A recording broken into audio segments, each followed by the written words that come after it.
Hello, everybody. It's Slushy, and welcome to a review of the movie Backrooms. So, there's a really cool thing about this movie. For one, the director, Kane Parsons, Kane Pixels, 20 years old. The youngest director to have a movie that made over $100 million. That's remarkable, dude. And because of the fact that I've been watching his basically uprising from the very beginning, like back whenever he was doing Attack on Titan videos, which I'm not super into, but I watched them a little bit, especially after that first Backrooms found footage video came out. Like I fell into the rabbit hole of Kane Pixels, Kane Parsons, watched all of his videos, and then obviously he's built this Backrooms thing up from the ground, and then the Oldest View and his music channel, he's got a lot of killer music. Like seriously, go listen to it. I think it's not Kane Pixels or not Kane Parsons. I think it's not Kane Pixels. That's his second channel. He's trying to hide it. Well, he's trying to pretend to hide it. He's being sarcastic and ironic with it. But yeah, the dude's super talented, needless to say. So the fact that they got him to do a movie at 19 years old, he directed this when he was 19. I believe they recruited him when he was 16, when he first made that Backrooms found footage video. Studios came knocking immediately. They were like, this guy's got talent. We need to make a movie with this guy. So evidently, as per James Wan, one of the producers on the Backrooms, he said that they recruited him from 16. Like, they didn't know he was 16. They found out in recruiting him that he was a high schooler. And they were like, oh, we should probably wait. Because there's a lot of laws relating to people working a certain amount of hours before they're a certain age, which I think is 18 or 17.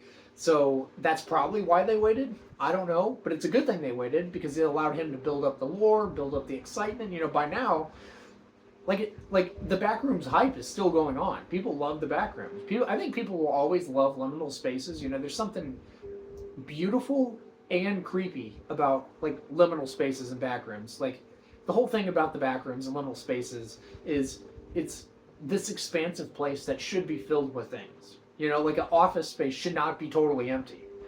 You know, like a mall should not be dead. There should be people there. You know, a toy shop should have stuff on the shelves. Should have toys and kids screaming and hollering. It shouldn't be an empty store with nothing on it, no people, nothing, just white. That's creepy. You know, a play area that has no kids. There's nothing there. A pool area. There's nobody in the water. You know, there's nobody around. There's no towels. There's nothing. It's just you in a room of pools. There's something extremely creepy and yet beautiful about that. Because it's like, it's in a way it's calming, you know, because there's nothing to worry about. You know, at least as far as what you know, or what you think, or what you feel, there's nothing to worry about. And then that's when they hit you with oh, there is something to worry about. By the way, there is something here that's lurking around the corner. You just didn't notice it. And you know that little flash of shadow that you saw bouncing around the wall over there? Yeah, that wasn't just your eyes playing tricks on you. There might be something on the other side of that wall. Go look for it, you know? And that's so freaking creepy. And he's always built on that whole idea of not hitting you over the head with the jump scares. There are several jump scares, obviously. It's a horror project. There's going to be jump scares every so often. But that's never been the point. It's always been about creeping you out to the level where when those jump scares do hit, when they do, they hit. You know, it's not like, oh my God, that came out of nowhere, so it scared me. No, it's like there's a ton of buildup, there's a ton of atmosphere, and then all of a sudden, when you feel like nothing's going to happen, literally nothing's going to happen, you've gotten so comfortable, you're sitting back in your chair, riding high, you're like, this ain't scary at all. Oh my God. You know, that's horror. That's good horror. That's well-paced horror. That's smart horror. And not a lot of people make that happen. A lot of people rely on jump scares, or, you know, some people rely on sexual content because a lot of people are perverted, so sexual content's enough to get them to go to the theaters. You know, whatever floats your boat, I guess. Like, I don't know. I don't think I could ever see myself going to a theater to watch a film just solely based on the fact that there's nudity or sexual content. That's weird. Like, if you're out there doing that, like, maybe get a life. Or a lobotomy. Or both. You know, maybe get a lobotomy, then get a life after that, if you can manage, you know. Whatever. Cheers, I guess. I grabbed a yellow drink. It's very topical. Sparkling water. It's not almond water. Yeah, this film hit every nail on the head. I mean, I don't have a single complaint about it. It was very disturbing. It had many parts that have stuck with me. I saw this movie on Saturday, And there's still a lot of parts that have stuck with me. And by the way, there was a row of little kids, one of which was probably like 5 or 6, that watched this movie with their parents and their brothers and their siblings and whatnot. And I'm so terrified for that kid because there was moments in this that, like I said, they legitimately haven't left me. I'm not lying. This isn't me trying to hype up the movie for people. I literally have not. There's certain frames of this movie that have not got out of my mind. I can see them right now, and it almost grossed me out to a level where, like, I was going to be one of those people you see in headlines where they're like, "Oh, person threw up outside of this movie." That was almost going to be me. Because there was a part in this that genuinely grossed me out to a level that I don't even want to express in words because then it's become even more real to me. But if you've seen the movie, you probably know the sequence I'm talking about. Like I said, I'm not talking about it. You can talk about it in the comments, because I don't have to actually say it out loud. It doesn't feel as real when you don't say it out loud. But, God. It was just such a stomach-turning scene. Like, I've never thrown up after a movie, I've never thrown up after a movie because of a movie. I've thrown up because my stomach was already hurt, but I've never thrown up because of a movie. And I came close. Like, my stomach was doing things. My stomach was rumbling, and I was like, oh, God, I'm about to lose my lunch. There's about to be chicken McNuggies all over the place. That's bad news. It's bad news for me and bad news for everybody around me. Because there ain't no way I could have got up quick enough to do it. But thank God it was just one of those random things where sometimes your stomach acts weird or bubbles up or something, whatever. I don't know what it was. But it did make me throw up, thank God, because that would have been extremely embarrassing, and I probably would have left and walked right out of that theater, even though there was like an hour. How much was there left in that movie by that point? No, it wouldn't have been an hour. Probably about 35, 40 minutes. There would have been about 35 to 40 minutes left of it. I've never walked out of a movie before, and Backrooms certainly isn't going to be the one to do it. But it definitely grossed me out and disturbed the hell out of me, and like I said, I still got that visual in my mind. I pray for that kid. Seriously. I have the utmost... What's the word? Like, there's a word for whenever you... Empathy? I have the most empathy? Is that the word? For that kid, or is it sympathy? I don't know. Either way, I feel for that kid.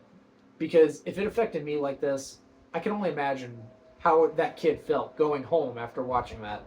And even the stuff that happened after that. Because there were some really crazy sequences that happened after that. Like, not like disturbing in the same way, but very creepy. Very scary. So I really hope that kid is fine. Like, I'm sending him my best wishes as best as I can. And then, the kids also left behind all their trash, which kind of annoyed the crap out of me. I don't understand people leaving behind trash. Like, just take your trash with you. You brought it in, you take it out. You're a human being. You would think this would be common sense by now. And it is common sense. Everybody knows what they're doing. They know that they're leaving their trash behind and that they're not supposed to. They do it anyways because they don't give a crap. So it has nothing to do with them not knowing or them not realizing what they're doing. Nobody leaves behind nachos and a popcorn bucket and a spilled soda and says, oops, where'd my soda go? Where the hell did my nachos go when I just last saw them and they just hopped onto the floor? No, you put them there. And that's so disrespectful on so many different levels. I hate that. I hate people making a mess in theaters, and it looks bad on fans of the Backrooms. It makes us look bad because people will see that and be like, that's the fan base. Interesting. Like when Minecraft came out, there was the check-in jockey thing, and everybody threw their popcorn and their sodas and caused a chaos. That gives Minecraft a bad image. Not that I care, because I'm not a huge fan of Minecraft. I did see the movie eventually, and it was funny, so I'll give them that. The movie was funny. It kept me interested, mainly because of Jack Black and Jason Momoa, but it wasn't terrible.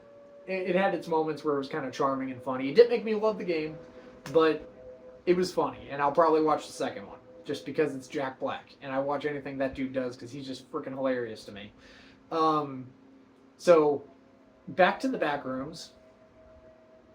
Everything about this movie was nailed. Like, it's literally his vision put to film. So I don't know how anybody can be a fan of him or his Backrooms and not like this movie. Like, if you like the Backrooms or his version of the Backrooms, because I know there's like big divide, which is the official Backrooms. I've always said it's Kane's. Because Kane's, it's the most popular one for one. So to me, that automatically puts it in a level above the others. Like I know that there's other creators doing similar videos, but his blew up the biggest. His is the one. Like when I feel like when you think of Backrooms, you're going to think about his video, with the creepy little bacteria monster guy. That's what you think of when you think of Backrooms. I don't care who you are. That's the first thing you think of. I don't believe that anybody, unless you're lying, I don't believe anybody truly automatically thinks of that 4chan image. Like that's what started it, and technically that created everything. Congratulations to the person who took that picture, who didn't realize it was ever going to be a big success, who literally just took a picture of an empty department store. Kudos to you. You spawned this whole thing. So he does deserve props. I'm not saying he doesn't. Kane made it what it is. Without Kane, Backrooms wouldn't have got a movie. That's just me putting it bluntly. He made this trendy. He made it a big thing. Like I said, he's the reason why he got a movie. Any of those other creators making videos, great job. I've seen a lot of them. A lot of them are good. A lot of them are well done. Kane's Backrooms is Backrooms. That's the only way I see it. That's the only way I'll ever see it. Like I know there's a whole wiki. Like I said, I know about the whole divide. Kane's Backrooms sucks. It's not the real Backrooms. Backrooms shouldn't have this. Backrooms shouldn't have that. Like I don't know when everybody became a Backrooms gatekeeper, but it's so stupid. Like I can understand not wanting really silly stuff in it, but like the stuff he puts into it doesn't tarnish Backrooms. It doesn't make it any less scary. For the most part, you're still wandering through an empty expanse, but the occasional, entity making an appearance, and that's fine for me. I don't want the entity to be on me all the time. I want it to be isolated. And then whenever it finally does show up, you're like, oh my God, And I don't know if that's the only reason people don't like his version, because there's a lot of versions with entities, and I think people literally make their own entities now. I think it's simply just maybe they don't like him, maybe they don't like his version. I don't know what it is. But either way, Kane's version is the Backrooms, and getting to see that on film is freaking awesome as a fan. The actors in this, they were phenomenal. Like, I literally can't say anything negative about him. The guy who plays Clark, I can't pronounce your name whatsoever, so I'm not going to try to butcher it. Phenomenal. Very creepy, very disturbing, very insightful. There's a big, deep plot line going on here between him and I think her name's Mary, his therapist, played by Renee. I don't want to butcher it. But she's a really good actress in this movie. She was fantastic at basically conveying that vibe, that she's trying to present, like that therapist vibe, that I'm judging you, but also I'm not supposed to judge you, but I'm still going to go home and probably think about how crazy you are vibe. She did that perfectly. And she even gets called out for it several times in the movie, which was actually kind of hilarious. Back before we found out that, certain characters are a little bit cuckoo, a little bit crazy, cuckoo for Cocoa Puffs.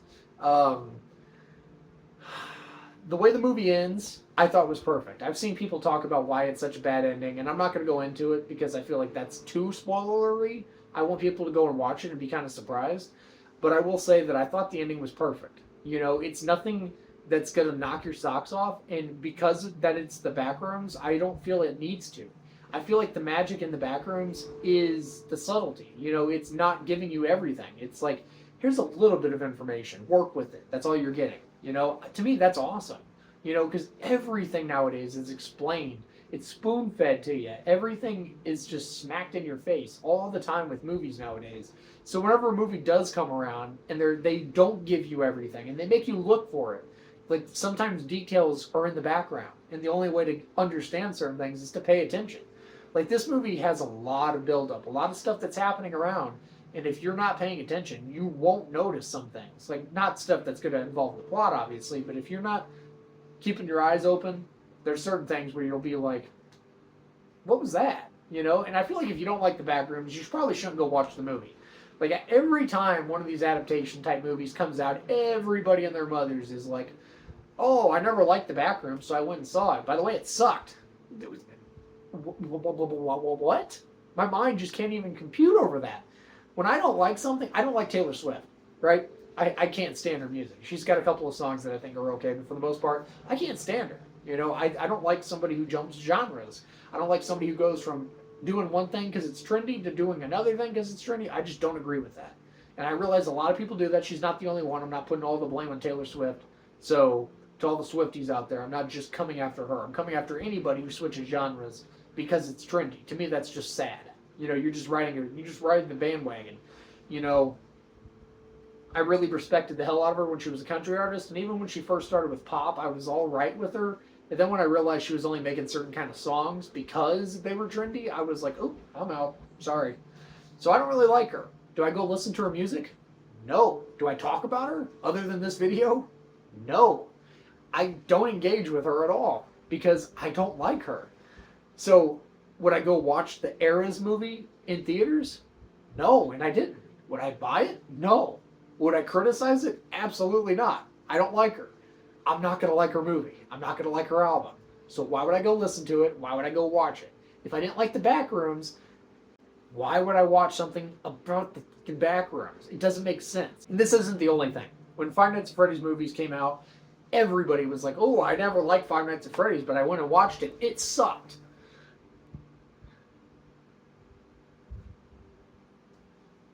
I just don't have any words. I don't have any words. The level of stupidity is way past my understanding. Like, I can understand going to watch a movie. I'm not saying you can't go watch a movie if you don't enjoy, if you don't like the thing. Because sometimes, you know, you might come out liking the movie better than you would the game or, you know, the YouTube series, which this is based off of.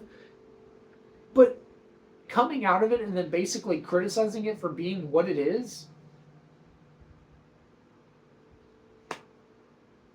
what? Like, make that make sense. You can't do that. Like, sure, free speech and all. You technically you can do that. You can post about hating it, even though you already hated the Backrooms, and you kind of forced yourself to go watch the movie. You can post about it. You can talk all the shit you want. I can't do anything about that. All I'm saying is it's idiotic. You look like an idiot. So if you're one of those people that's doing that, please stop. Seriously, this is like my cry for help. For you, please stop. It's extremely annoying. You know, if you don't like the Backrooms, don't go watch the Backrooms. If you like the Backrooms, you're going to love this movie. Like, even if you don't, I feel like even if you didn't love Kane's perspective of the Backrooms, you would probably get several ounces of enjoyment out of this movie. There's a lot, even besides the things, the creative liberties that he takes or the creative decisions he makes. Not really creative liberties, because it's literally the Backrooms. He doesn't change anything. Like, it's still the Backrooms, there's still lives, there's the bacteria. Like, you can literally, like I said, again, details, but if you look in certain sequences, there's the bacteria. And people have been going on and on about the fact that a bacteria monster does not make, or bacteria entity does not make an appearance. This is basically the start of everything. This is, like, whenever Clark finds the Backrooms in this movie, it's normal. There's nothing wrong with it.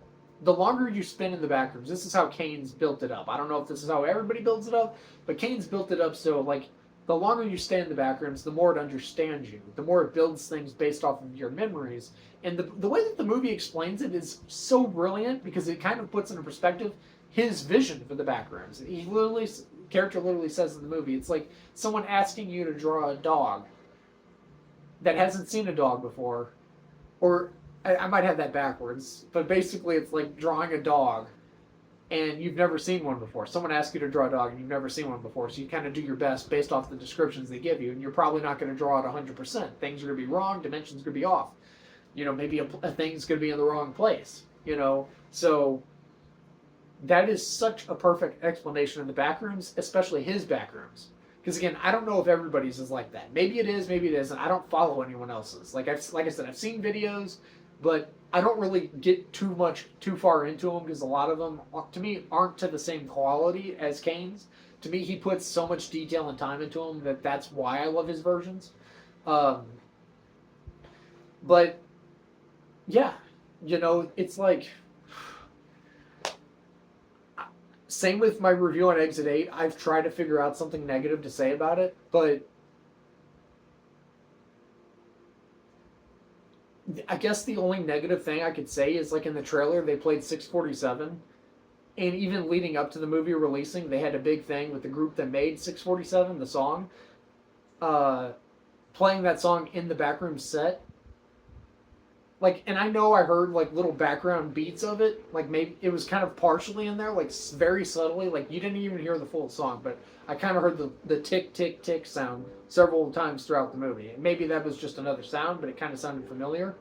But the song itself never plays, and I felt like, I guess that's my only critique of the movie, and I don't think that's fair enough to give it a whole nother, like a minus on the number. Like to me, the movie's a 10 out of 10, action wise, story wise, film wise, all around narrative wise. Like it's so much deeper than anything you could have probably ever expected.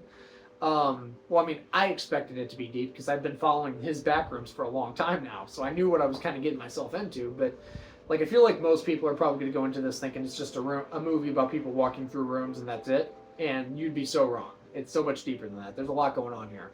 A lot of stuff about mental capacity, mental state, where your mind's at. That's the Backrooms, man. It's all a mental thing. It's all inside your head. Yeah, I don't know what I should give it. Like I want to give it that 10 out of 10, but again, I don't think it's mainly because I don't think it's fair to take off an entire point just because they didn't put a song in the movie. That being said, I am very disappointed they didn't put the song in the movie because that would have been a cool thing for fans. Like I realize it probably would have screwed with the tone. He's trying to make a very serious tone, and I feel like too many people have been like, "Oh, that's just there for, applause," trying to get people to go crazy. But I really thought it would have been, even at the very end of the credits, even if you didn't play the full song, like whenever the credits are finishing rolling, maybe start to play the little jingle a little bit. You don't even have to play the full thing. It just would have been a cool, this is for the fans, And I know he made it for the fans and for all of us, and I'm not trying to say he didn't do it because he didn't put that song in, but it's like you put it in the trailer. It bothers me when a movie puts a really cool song in a trailer and it doesn't use it for the movie. It's such a pet peeve of mine. I hate that. It happens so many times. Like there's only been a handful of movies that I've seen recently that had a song in the trailer and they put it in the movie. And when it happens, I fanboy. I'm like, yes, dude, that's so awesome. Because when you watch a trailer, sometimes the song is what gets you into it. You hear that song and it sticks in your head, and then you really want to see that movie. And then you watch the movie so expecting that song. Never happens. Resident Evil Welcome to Raccoon City did it, and I was so grateful for that because I fanboyed so hard. For one, I love Four Non Blondes What's Up. That's such a good song. So hearing that, well, that whole movie had a lot of really good songs, but that song in specific was in the trailer, and I fanboyed so hard when I heard it. I still get chills when I hear it just because I remember that first trailer that released with it. Everybody kind of complained about it, but I loved it. To me, sometimes you need a fun atmosphere for a movie. It doesn't always have to be super serious, but again, with the Backrooms, I can understand why he didn't do it because it would have been a total tonal shift. It would have been just there, for fans to be like, okay, I see what's going on here. You're just throwing it in because, we like the song, because it's associated with the Backrooms, not because it matches your tone. The music in the movie fit perfectly, so I totally get it. I'm just saying, if I would have directed the movie, personally, I would have put it as the ending credits song. Like, as the ending credits roll, you would have had 647 playing. And I don't think it would have been so bad over the ending credits. Like, maybe it would have screwed with the tonal shift of the movie throughout. Maybe I probably honestly wouldn't have put it at any point in the movie, except for maybe the beginning credits and the very end credits. That's it. Other than that, it would have been very out of place, and I totally get that. It would have been like a fan edit on TikTok. It would have looked really weird. And like I said, I totally understand. Just not having it at all kind of bothers me. I don't need it to be in the middle of the movie. Even if What's Up from Four Non Blondes wasn't in Welcome to Raccoon City, but it was in the credits, I would have been cool with that. At least it made an appearance. There's a reason why you put it in that trailer, because people like the song. So why would you not put it in the movie? I don't know. And then, like I said, the fact that they built it up by making that video, the band playing it in the Backrooms, I don't know. That bothers me, but I'm not going to take off a point. So 10 out of 10 for Kane Parsons' Backrooms. Congratulations on having one of the biggest movies of all time, especially for a 20-year-old. It's so gratifying. As kind of an indie filmmaker, like, I shouldn't even call myself a filmmaker. My films suck ass. But as an indie filmmaker who makes like short projects and stuff, and also writing books, and I've tried making video games. It was a failed experiment. But I've tried so many different mediums and stuff. As somebody who's a very creative mind, as a 26-year-old who's been creative my entire life, always trying to make a new innovation, always trying to do something big, trying to do something different. I so admire these young directors. You know, Kane Parsons, Curry. I almost said Clive Barker. Curry Barker, who did Obsession, and Milk and Cereal, which was a whole YouTube thing. It was really good, really well done. He's also done a lot of really cool other short films, like The Chair. The Chair was a really good one. The titles probably don't exactly pull you in, but very well done work, and I'm so excited for the future. He's doing a Texas Chainsaw movie. I don't know what Kane's doing next. He's probably gonna do more backroom stuff. I doubt he's gonna go and do some kind of departure after this. Like, I really feel like he's gonna focus in on more backroom stuff. Like, this movie just made, like, I think right now it's probably at like 125, 130 million. Last time I checked, it was at like 118. So I would estimate probably after another day of, box office takes, it's probably at close to 130. So that's incredibly impressive. Again, I'm just so proud to be a Gen Z and see fellow Gen Z members doing things productive, because we get a lot of shit. There's a lot of stupidity in my generation. I'll be the first to admit it. Everybody from my generation would probably be safe to admit that. There's a lot of idiots doing stupid shit, but there's also a lot of people who are trying to be productive members in society, doing fun things, doing good things, progressing through their lives. They're not causing trouble. They're not causing chaos. They're not doing dumb shit. They're literally just living, and we still get shit for it. Like, we get shit whether we do good stuff or whether we, are dead on the sidewalk because we drugged out, or we killed ourselves. We get shit no matter what. And that's a shame. I feel like we're the only generation. I think we get confused with Gen Alpha. And I don't want to slight any generation. I've never been about that. But I feel like we always get confused with Gen Alpha, because I've seen Gen Alpha do some really fucked up shit. So I think that we get mostly confused with them because we're so close to them. Just like we used to get confused with millennials. Or millennials used to get confused with us. Like, they would always get called Gen Z even though they weren't. That's kind of what we're dealing with right now. We're basically being called stupid because of a lot of the shit that Gen Alpha is doing.